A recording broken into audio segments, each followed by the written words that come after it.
Hey anime watchers, welcome back. I am back again with brand new episode of Demon Slayer. जैसे कि हम लोगों ने देखा था कि तांजीरो और नेजुको भागते भागते शहर से थोड़ा दूर आ जाते हैं और एक नूडल्स की शॉप पर आकर रुक जाते हैं। तांजीरो शॉप ओनर से खाने के लिए नूडल्स का एक बोल मांगता है। तभी नूडल्स मिलने पर जब वो उन्हें खाने ही वाला होता है उसी वक्त उसे एक ब्लड की स्मेल आती है। वो उस ब्लड को स्मेल करके घबरा जाता है और तभी वापस शहर की तरफ भागता है और उस ब्लड की सेंट को फॉलो करता है और एट द एंड वो एक आदमी के पास पहुंचता है जो कि था मुजान की बूत्सुजी। तभी तांजीरो अपनी स्वॉर्ड निकालकर उसे मारने ही वाला होता है पर तभी वो एक राह चलते आदमी को अपने नाखून मारकर उसे डीमन बना देता है और वो आदमी अपनी वाइफ को खाने लगता है और तांजीरो खड़ा खड़ा देखता रह जाता है और कुछ नहीं कर पाता। इस तरह से मुजान तांजीरो से बच निकलता है और आज के एपिसोड में हम आपको डीमन स्लेयर का एपिसोड नंबर 8 एक्सप्लेन करने वाले हैं। So let's begin.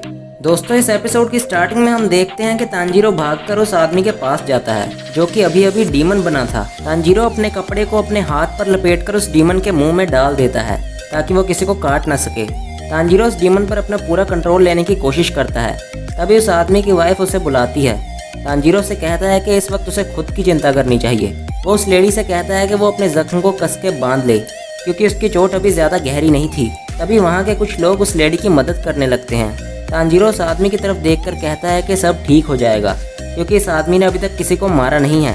ये सब देखकर मुजान की बेटी डर जाती है और तब मुजान अपनी वाइफ से कहता है कि यहाँ खतरा है, चलो यहाँ से चलें। फिर जैसे ही तांजीरो पीछे पलटकर मुजान को देखता है तो वो अपनी वाइफ और बेटी के साथ बहुत दूर निकल गया था। तांजीरो सोचता है कि वो इस आदमी को छोड़कर मुजान के पीछे नहीं भाग सकता। अगर उसने ऐसा किया तो ये आदमी यहाँ तबाही मचा देगा। इसीलिए वो वहीं से बैठा बैठा चिल्लाता है, मुजान की बूत्सुजी, मैं तुम्हें नहीं छोड़ूंगा, तुम चाहे जहाँ चले जाओ। तभी मुजान की वाइफ उससे पूछती है कि उस बच्चे को क्या हुआ है, पर मुजान बिना कुछ बोले चलता जा रहा था और तांजीरो कहता है कि वो उसका पीछा नरक तक भी करेगा और कहता है कि मैं ही तुम्हारा सर अपने ब्लेड से अलग करूँगा और तुम्हें कभी माफ़ नहीं करूँगा। फिर वहाँ कुछ पुलिस ऑफिसर्स आते हैं और वो तांजीरो से उस आदमी पर से पीछे हटने के लिए बोलते हैं। तांजीरो उनसे कहता है कि कुछ बांधने को ले आओ प्लीज़, पर वो फिर भी उसे पीछे हटने को बोलते हैं। तांजीरो उनसे कहता है कि मेरे अलावा इस आदमी को और कोई नहीं संभाल सकता। फिर भी वो पुलिस ऑफिसर्स तांजीरो को उस आदमी पर से दूर हटने के लिए कहते हैं, पर उनके बार बार बोलने पर भी तांजीरो नहीं हटा तो वो अपना डंडा निकालकर उस पर अटैक करने ही वाले होते हैं। तभी वहाँ पर फ्लावर्स की एक सेंट फैल जाती है जिससे किसी को कुछ भी नहीं दिखाई दे रहा था और ये सेंट एक लेडी अपने हाथ को खरोच कर फैला रही थी। तांजीरो सोचता है कि अगर ये किसी तरह का हमला है तो ये ठीक नहीं। तभी उसके सामने एक लेडी आती है। वो तांजीरो से कहती है कि वो आदमी एक डीमन बन गया और तुम उसे इंसान कह रहे हो और उसे बचा रहे हो, तो फिर मैं तुम्हारी मदद कर सकती हूँ। वो कहती है कि वो एक डीमन है पर वो एक डॉक्टर भी है और वो भी मुजान की बूत्सुजी को मिटाना चाहती है। इसके बाद सीन शिफ्ट होता है और हम देखते हैं कि मुजान अपनी वाइफ और अपनी बेटी को वहाँ से घर भेज रहा था। उसकी बेटी उससे पूछती है कि आप हमारे साथ नहीं आओगे, तो मुजान कहता है कि उसे एक बिजनेस मीटिंग में जाना है और वो उन्हें घर भेज देता है। फिर मुजान एक गली से गुजर रहा था और उसी वक्त उस गली में दो भाई और एक लड़की नशे में चले जा रहे थे और उनमें से एक भाई जो सबसे आगे चल रहा था वो बहुत ही ज्यादा नशे में था।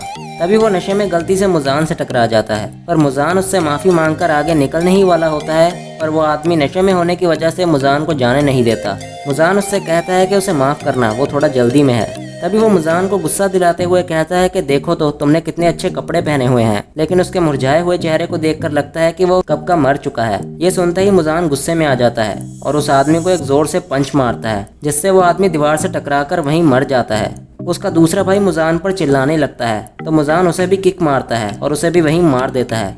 फिर मुजान उस लड़की के पास जाता है और उससे पूछता है कि क्या उसे उसका चेहरा ठीक नहीं लगता, क्या उसका चेहरा मुरझाया हुआ है। वो उस लड़की से कहता है कि वो एक ऐसा प्राणी है जो काफी हद तक परफेक्ट है। जिसके बाद मुजान अपना एक नाखून उस लड़की के सर में घुसा देता है और कहता है कि क्या होगा अगर वो अपना कितना सारा खून उसे देगा। जिसके बाद उस लड़की की बॉडी कलरलेस हो जाती है और उसकी बॉडी मुजान के इतने सारे ब्लड को सहन नहीं कर पाती और वो वहीं राख में बदल जाती है। तभी मुजान के एक चुटकी बजाने पर उसके दो डीमंस उसके पीछे आकर खड़े हो जाते हैं और मुजान उन्हें कहता है कि एक डीमन स्लेयर जिसने हानाफूडो इयरिंग्स पहनी हुई हैं, उसका सर जल्दी से मेरे पास लेकर आओ। उसके बाद मुजान डरा हुआ एक आदमी को याद करता है और उसने भी हानाफूडो इयरिंग्स पहनी हुई थी और वो अपनी तलवार के साथ किसी के सामने खड़ा होता है। जिसके बाद अब दूसरी तरफ सब कुछ नॉर्मल हो चुका था और तांजीरो वापस उस नूडल शॉप पर आता है जहाँ वो शॉप ओनर तांजीरो पर चिल्लाकर कहता है, अगर तुमने मेरे बनाए हुए नूडल्स नहीं खाए तो मैं तुम्हें माफ़ नहीं करूँगा। तांजीरो से माफ़ी मांगकर नूडल्स का एक और बोल मांगता है। वो आदमी नेजुको से कहता है कि अगर तुम्हें भी नूडल्स खाने हैं तो तुम्हें ये चीज़ अपने मुंह से हटानी होगी। तांजीरो गुस्से से उस आदमी से कहता है कि मैं नूडल्स के 2 बोल खा लूंगा, जिसके बाद वो जल्दी से नूडल्स के दोनों बोल खा लेता है और शुक्रिया कहकर वहाँ से निकलता है। तभी जाते हुए उसे रास्ते में वही लड़का मिलता है जो उस डीमन लड़की के साथ था और वो उन्हें अपने साथ एक सेफ जगह पर ले जाने के लिए खड़ा था। तभी वो नेजुको की तरफ उंगली कर कहता है कि वो लड़की एक डीमन है जो कि एक बहुत बड़ी दिक्कत है।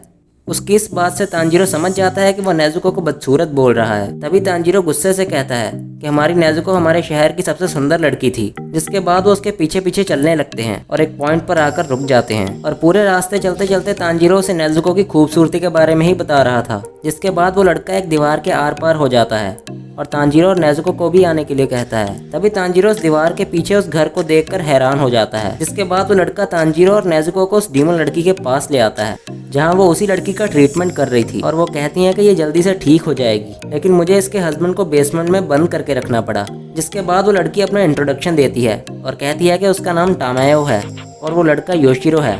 जिसके बाद वो तांजीरो से कहती है कि उन्होंने अपने शरीर को काफ़ी हद तक सुधारा है और उसने मुजान के कर्ज को भी तोड़ दिया है। तांजीरो को लेडी टामायो की बातें समझ में नहीं आ रही थी, इसीलिए वो उन्हें एक कमरे में लेके जाती है।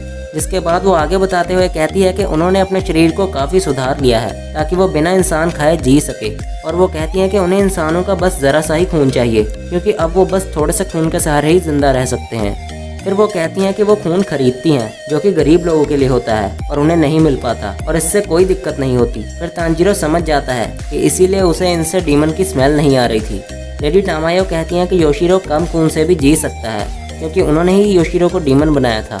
ये सुनकर तांजीरो शॉक हो जाता है। फिर वो कहती हैं कि ऐसा माना जाता है कि मुजान ही डीमन बना सकता है और वो कहती हैं कि क्योंकि 200 साल के बाद वो बस योशिरो को ही डीमन में बदल पाई हैं। तभी 200 साल सुनकर तांजीरो लेडी टामायो से उनकी उम्र पूछता है तो योशिरो तांजीरो को जोर से एक पंच मारता है और कहता है कि तुम्हें पता नहीं कि किसी भी औरत से उसकी उम्र नहीं पूछते। उसके बाद वो तांजीरो से कहती हैं कि मैं एक और बात साफ कर देना चाहती हूँ कि वो और डीमन नहीं बना रही, वो बस इस तरह का इलाज ऐसे लोगों पर करती हैं जिनके बचने के चांसेस बहुत कम हो। और उससे पहले वो उनसे पूछती हैं कि वो एक डीमन की जिंदगी जीना चाहते हैं या नहीं। तब तांजीरो सोचता है कि उनकी स्मेल से लग नहीं रहा कि वो झूठ बोल रहे हैं, इसीलिए वो उन पर यकीन कर लेता है। जिसके बाद वो लेडी टामायो से पूछता है कि क्या कोई ऐसा तरीका नहीं है जिससे एक डीमन बने हुए इंसान को वापस इंसान बनाया जा सके। जिसके बाद मुजान के भेजे हुए दोनों डीमंस तांजीरो को ढूंढ रहे थे और वो अपनी पावर्स को यूज करके उसकी लोकेशन का पता लगाते हैं। जिसके बाद दोनों उन्हें मारने की बातें करते हैं। दूसरी तरफ लेडी टामायो तांजीरो से कहती हैं कि एक तरीका है जिससे वो डीमंस को वापस इंसानों में बदल सकते हैं। वो कहती है कि जख्म कैसे भी हो उनका कोई इलाज या दवाई जरूर होती है, पर वो इस वक्त ऐसा नहीं कर पाएगी पर जल्द ही कर लेगी। वो कहती है कि वो ऐसे इलाज का तरीका खोजने की कोशिश कर रही है, जिसके लिए वो तांजीरो से कहती है कि उसे उनके लिए कुछ करना होगा। वो कहती हैं कि कई सारे डीमंस के खून की जांच करनी जरूरी है और उन्हें उससे 2 चीज़ों की परमिशन चाहिए। पहली नेजुको के खून की जाँच और दूसरा किबुत्सुजी के करीबी डीमंस के ब्लड सैंपल्स जमा करना। उसके बाद वो कहती है कि नेजुको की स्थिति काफ़ी अलग और ख़ास है क्योंकि वो लगातार 2 साल तक नींद में थी, इसीलिए और शायद उसी वक्त उसके शरीर में ये बदलाव हुए। वो तांजीरो से कहती है कि नॉर्मली एक डीमन इतने लंबे समय तक बिना ह्यूमन फ्लैश खाए पक्का पागल हो जाता है। जिसके बाद वो कहती हैं कि ये करना इतना आसान नहीं होगा। तांजीरो सोचता है कि अगर यही एक रास्ता है तो वो करेगा और अगर उसके ऐसा करने से लेडी टामायो दवा बना पाएंगी तो उससे नेजुको ही नहीं और भी कई सारे डीमन बने हुए लोग ठीक हो सकते हैं। जिसके बाद एकदम से दीवार तोड़ते हुए 2 टमारी बॉल्स अंदर आती हैं जो कि उस टमारी वाली डीमन ने फेंकी थी और वो दोनों ये बात कर रहे थे कि उन्हें कैसे मारना चाहिए। तो लड़की कहती है कि तड़पा कर। जिसके बाद वो चारों उन डीमंस को देख लेते हैं और ये एपिसोड यहीं पर एंड हो जाता है। आपको ये एपिसोड कैसा लगा नीचे लाइक एंड कमेंट करके बताओ और अगर जानना चाहते हो कि इससे अगले एपिसोड में क्या होने वाला है तो अभी चैनल को सब्सक्राइब कर दो बेल आइकन के साथ। सो सी यू सून।